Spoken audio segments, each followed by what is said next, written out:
बच्चों, let's read the question first. Question है, read the following extracts and answer the questions that follow in 1 और 2 lines.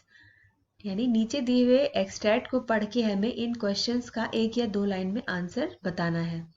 सो हमारा extract है, I want to know that what you have been doing to my chair upstairs, she demanded, and I want to no.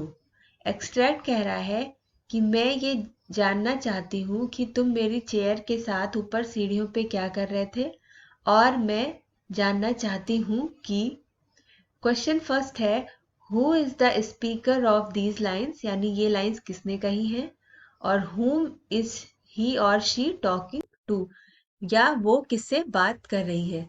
Second question है, what had happened to speaker's chair, जो speaker इस जो बात कर रहा है उसकी चेयर के साथ क्या हुआ था। तीसरा क्वेश्चन है, why is speaker demanding an explanation from the listener about the chair, यानी कि जो स्पीकर है वो बात सुनने वाले से अपनी चेयर के बारे में एक्सप्लेनेशन क्यों मांग रही है। और हमारा चौथा क्वेश्चन है, what is the other query of the speaker, यानी कि स्पीकर ने जो लिसनर है उससे और क्या क्या पूछा।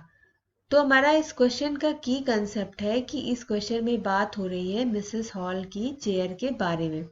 अब ये जो एक्सट्रैक्ट है हमारा, ये साइंटिस्ट ग्रिफिन के बारे में है, जो कि एक ऐसा एक्सपेरिमेंट कर रहे थे कि जिससे कि ह्यूमन बॉडी ट्रांसपेरेंट हो जाए।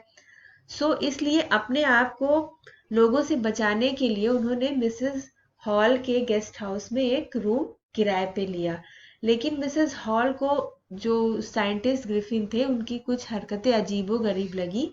तो एक दिन मिसेस हॉल और उनके पति साइंटिस्ट के कमरे में गए पता लगाने के लिए, लेकिन वहां पे उन्हें साइंटिस्ट ग्रिफिन दिखाई नहीं दिए। और अजीबो गरीब हरकत ये हुई कि उनकी चेयर जो थी उसको वो जो साइंटिस्ट था वो इनविजिबल होके उसने चेयर उठा के मिसेस हॉल और उनके हस्बैंड को दोनों को बाहर धकेल दिया कमरे के, जिससे कि मिसेस हॉल ने एक कंप्लेन की पुलिस में, और पुलिस आई तो मिसेस हॉल ने फिर पूछा जाके ग्रिफिन से कि चेयर के साथ क्या हुआ था।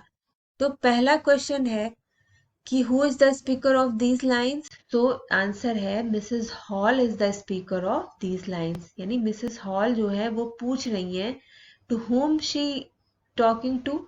मिसेस हॉल इस वक्त साइंटिस्ट ग्रिफिन से बात कर रही हैं, और मिसेस हॉल क्या बात कर रही हैं कि what had happened to speaker's chair, यानी कि मिसेस हॉल पूछ रही हैं कि उनकी घर में जो उनके रूम में चेयर थी साइंटिस्ट के रूम में, उसके साथ क्या हुआ था। तो जो चेयर थी उसको साइंटिस्ट ग्रिफिन ने इनविजिबल होके उस चेयर को उठा के, यानी कि ऐसा लगा कि जैसे चेयर जिंदा हो गई है, और अपने आप हवा में झूलती हुई वो आई और उसने मिसेस हॉल और मिसेस उनके पति को रूम से बाहर धकेल दिया। अब क्वेश्चन 3 है, why is speaker demanding an explanation from the listener about the chair.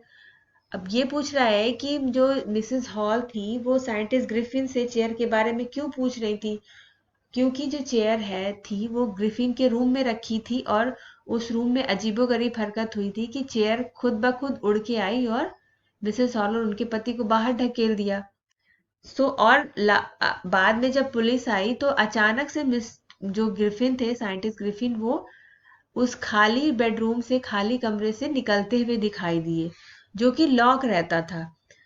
Mrs hall ने जब देखा कि साइंटिस्ट जो है उस खाली बेडरूम से अपने आप निकल के आ रहे हैं, जो कि पहले मिसेस हॉल ने देखा था कि उसमें कोई नहीं है, इसलिए उन्होंने मिस ग्रिफिन से पूछा कि वो कैसे उस रूम से बाहर आ रहे हैं और चेयर के साथ उन्होंने क्या किया। क्वेश्चन 4 है, what is other query of the speaker, जो मिसेस हॉल थी उन्होंने उनसे और क्या पूछा। उन्होंने चेयर के बारे में पूछा, और दूसरी चीज उन्होंने ग्रिफिन से पूछी कि वो मिस्टीरियसली, यानी कि रहस्यमय तरीके से अभी तक जो कमरा खाली था उसमें से बाहर कैसे आ रहे हैं। So I hope you understood the question very well. Thank you very much. Best of luck.